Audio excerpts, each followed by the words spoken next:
My parents didn't help me with my studies, so they bought a new car for $40,000 for my sister, and then when I became successful they came to lend money for her wedding after they didn't help me and didn't take an interest in my life. Growing up, I always thought my parents were fair. I mean, they weren't the richest, but they made sure we had what we needed. Or at least, that's what I believed. But everything changed when I turned 18 and told them I wanted to go to med school. I still remember sitting at the kitchen table, excited and nervous, showing them the letter of acceptance. "I got in," I said, holding the letter like it was my golden ticket. "I just need your help with tuition. I'll pay you back, I swear." They didn't even look happy. My dad sighed, and my mom glanced at my sister, who was scrolling on her phone like she didn't care. Then Dad said, "We can't help you, son. Money's tight." I was confused. I knew things were tough sometimes, but they always seemed to manage. "Tight?" I asked. "But you helped Sarah with her college fees last year." Mom looked at me with that "end of discussion" face she always used. "Your sister needed help. And we've been saving for other expenses." I was about to argue, but then Sarah chimed in. "It's not like you have to go to med school, you know. You could do something cheaper, like IT or business." That's dumb. I wasn't asking for luxury. I was asking for a chance. Later that evening, I found out what those other expenses were. Dad came home with a brand new car for Sarah. It wasn't some second-hand junker. It was shiny, expensive, and way out of their usual spending habits. That's when it hit me. They weren't out of money. They just didn't think I was worth the investment. I was furious, but what could I do? They made their choice, and it was clear I wasn't part of it. That night, I stared at my acceptance letter, wondering if it was even worth it. How could I afford med school when my own parents wouldn't back me? The next day, I made up my mind. If they weren't going to help me, I'd help myself. I started applying for jobs, anything that would pay. I ended up working as a builder for a local construction company. It wasn't glamorous, and it definitely wasn't what I dreamed of, but it paid enough to cover community college classes while I saved for med school. The first day on the job was brutal. I wasn't used to that kind of labor, carrying heavy bricks, mixing cement, working under the scorching sun. My hands were covered in blisters by the end of the shift, and I could barely move the next morning. But I didn't complain. I couldn't. Every ache and bruise reminded me why I was doing this. I wasn't just building houses. I was building a future. Meanwhile, my parents and Sarah acted like everything was normal. Dad would boast about Sarah's new car to the neighbors, and Mom kept asking me when I was going to get serious about a career.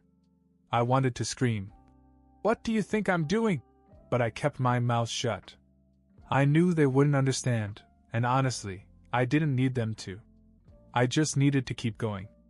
The days turned into weeks, and the weeks turned into months. My routine was brutal. Wake up at 5 a.m., work a 10-hour shift at the construction site, then take night classes at the local community college. I was exhausted all the time, but I couldn't stop. I had one goal: get into med school, no matter what it took. At work, the older guys used to tease me. "What's a kid like you doing here? Shouldn't you be in college or something?" they'd say, laughing as I wiped sweat off my face.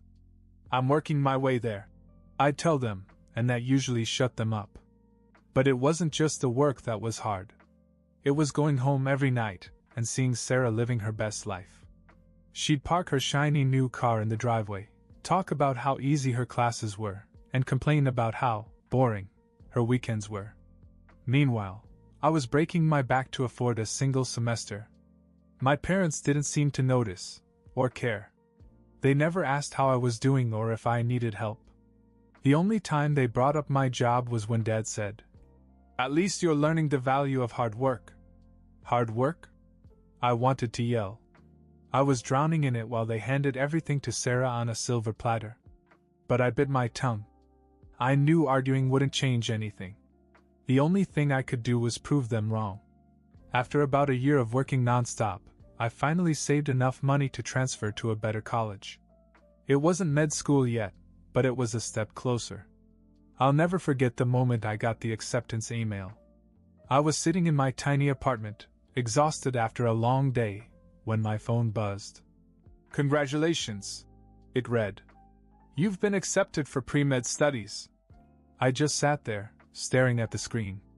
For the first time in a long time, I felt like all the sleepless nights and long hours were worth it. I wanted to call someone and share the news, but who? My parents didn't care, and Sarah would probably make some sarcastic comment about how long it took me to get there. So I kept it to myself and celebrated quietly. The next morning, I walked into work with a little more energy. Even when the foreman yelled at me for being slow, I didn't care. I was finally on my way. When I told my parents about the acceptance, their reaction was underwhelming. "That's good," Mom said, barely looking up from her magazine. "Just don't forget to keep working," Dad added. "You don't want to end up in debt." Sarah didn't say anything at all. She was too busy taking selfies in her new designer outfit. I didn't expect them to throw a party or anything, but a little enthusiasm would have been nice. Still, I didn't let it bother me too much. I'd gotten this far without their support, and I didn't need it now. Getting into pre-med was just the start of a whole new set of challenges. Balancing work and school was harder than I ever imagined. I'd leave the construction site covered in dirt and head straight to class, sometimes skipping meals just to keep up with assignments. There were moments when I felt like quitting. Like the time my car broke down, and I had to walk 3 miles in the rain just to make it to class.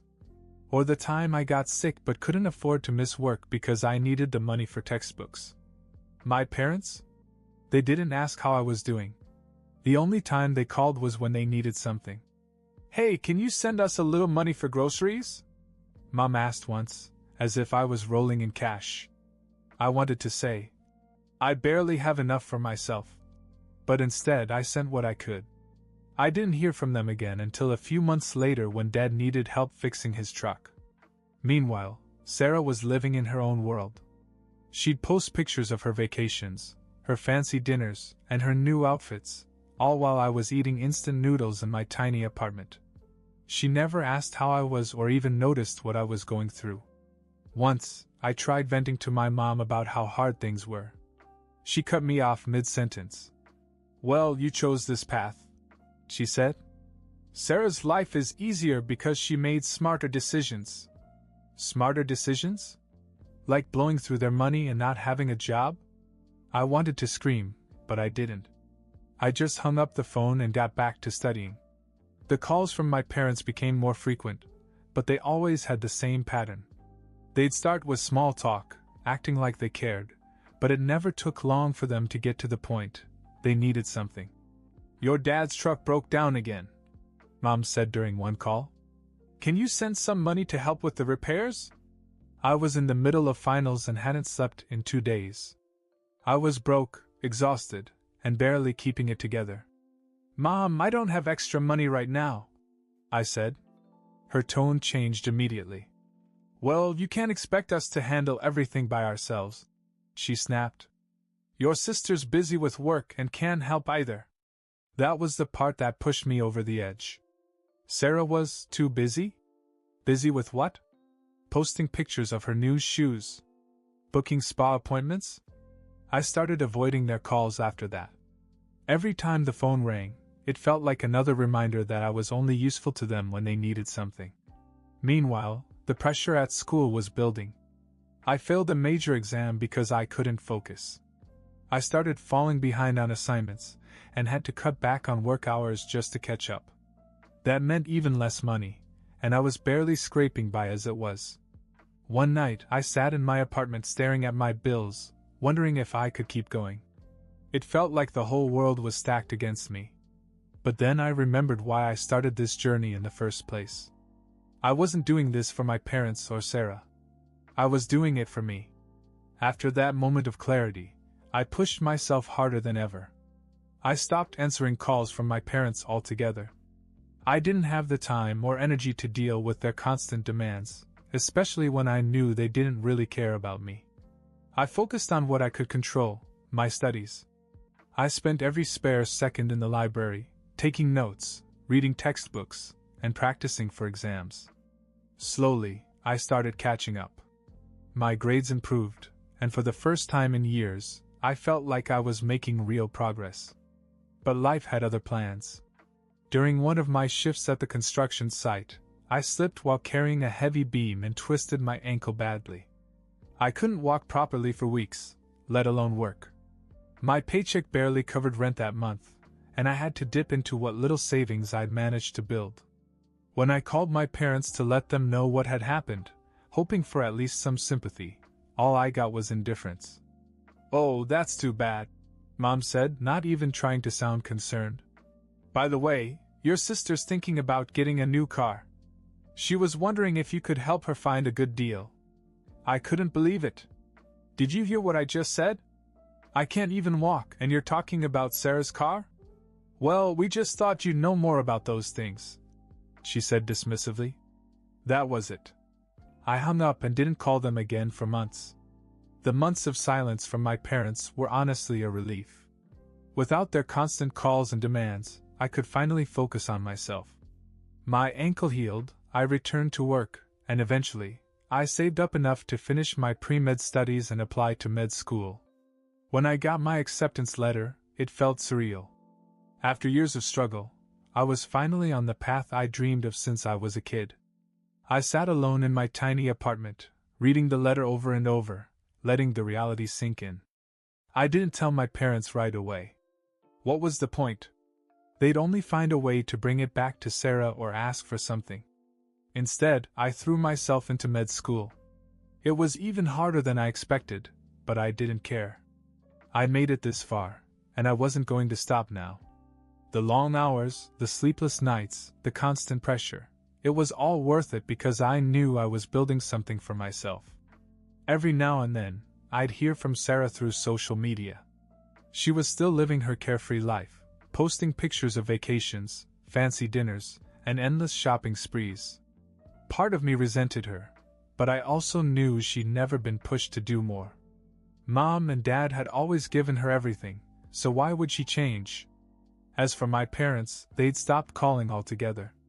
At first, it stung, but over time, I realized I didn't miss their calls. I didn't miss the guilt trips or the endless comparisons to Sarah.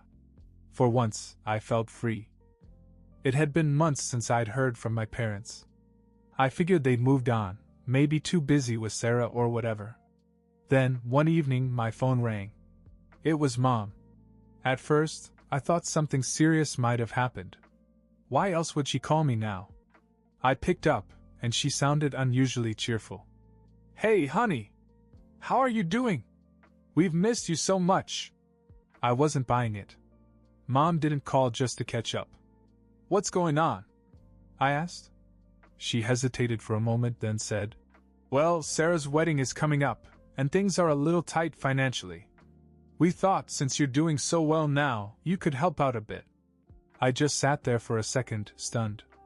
After all those years of struggling, the first time they call me, it's to ask for money, for Sarah's wedding, of all things. "You're serious?" I said. "You wouldn't even help me pay for school, and now you want me to pay for her wedding?" Mom sighed, like I was the one being difficult. "It's not like that. You're successful now, and it's your sister's big day. We just need a little help." I couldn't hold it in anymore. "Are you kidding me? I worked my ass off for years with no help from anyone, especially not you. And now you expect me to just give you money? No way." Her tone shifted immediately. "I didn't realize you were so selfish," she snapped. That was it. I hung up. I didn't have the energy to argue. After that call, I didn't hear from Mom for a while. Honestly, I was fine with that. I didn't need the stress, and I definitely didn't need to keep rehashing the same argument about why I wasn't willing to help. But a couple of weeks later, I got a message from Sarah. It was short and to the point. "Can you at least think about helping? This is important to me." I didn't reply. What was I supposed to say? That her important day didn't matter to me after all the years I'd been ignored and overlooked? Mom tried calling again a few days after that, but I let it go to voicemail. Her message was exactly what I expected, guilt-tripping me about family, and how I should be there for my sister. The thing is, I had been there for family. For years, I'd bent over backward trying to earn their support, their approval, anything. But it was never enough. Sarah was always the priority, no matter what. One night I sat in my apartment, thinking about everything. Part of me wanted to forgive them, to just let it go and move on. But another part of me, the bigger part, was tired of always being the one to compromise. They hadn't earned my help, and I wasn't going to give it to them. When Mom called again the next day, I finally picked up. "I told you already, Mom. I'm not helping with the wedding," I said before she could even start. "You're being so cold," she replied. "We're family. Don't you care about that?" "Family?" I said. "Where was family when I needed help? You had money for Sarah's car, for her college, but nothing for me. Now you want me to bail you out?" "No." Mom didn't have much to say after that. She just sighed and hung up. A few days later, Sarah called me herself. I almost didn't pick up, but I figured it was better to deal with it directly than to keep ignoring it. "Hey," she started, her voice way too sweet. "So I heard from Mom that you're not helping with the wedding. What's going on?" I couldn't believe her tone, like this was some minor misunderstanding. "What's going on?" I repeated. "Are you serious? You've been handed everything your whole life, Sarah. Everything. And now you expect me to pitch in for your big day when no one lifted a finger to help me?" She huffed, like she was the one being inconvenienced. "Look, I know things weren't easy for you, but it's not like I had it perfect either. And this is my wedding, okay? It's not just for me, it's for the family." I laughed bitterly. "The family? You mean the same family that didn't care when I was working 12-hour shifts just to pay for classes? The same family that bought you a car while I couldn't even afford bus fare?" "Spare me, Sarah." She got defensive. "I didn't ask for the car. And maybe if you weren't so bitter all the time, things would have been different. That was it." "You're unbelievable," I said. "You've never taken responsibility for anything in your life. I'm done with this conversation." I hung up and turned my phone off for the rest of the day. After that argument with Sarah, I didn't hear from her or my parents for a while. I thought maybe they'd finally gotten the message. But part of me knew it wasn't over yet. Then one day, Mom showed up at my apartment. I wasn't expecting her, and when I opened the door, she looked like she'd been crying. "Can we talk?" she asked. I let her in, but I wasn't about to let her guilt-trip me again. She sat down on the couch and started right away. "You know your sister isn't perfect, but she's still your sister. Family is supposed to support each other." I leaned against the wall, crossing my arms. "Mom, I've been supporting myself my whole life. Where was this family support when I needed it?" She started with the excuses I'd heard a million times before. "We were doing the best we could. Things were tight back then." "Stop," I interrupted. "You weren't doing your best. You made choices. You chose to help Sarah and leave me to figure it out on my own. And I did. But don't come to me now, years later, asking for favors like nothing happened." Her face fell, and for a moment, I thought she might actually understand. But then she said, "I just don't understand how you can turn your back on your own sister." I couldn't believe it. "I'm not turning my back on her," I said.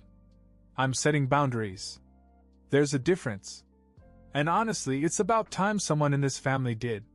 She didn't stay much longer after that. When she left, I felt a mix of relief and anger. Relief that I stood my ground, but anger that she still didn't get it. After that visit, I didn't hear from Mom, Sarah, or anyone else for weeks. The silence was loud, but it didn't bother me as much as I thought it would. I kept focusing on my work, my patience, and the life I'd built for myself. One day, I got a text from Sarah. It was just a picture from her wedding, a big, extravagant affair with smiling faces, a fancy venue, and her in a dress that probably cost more than my first car.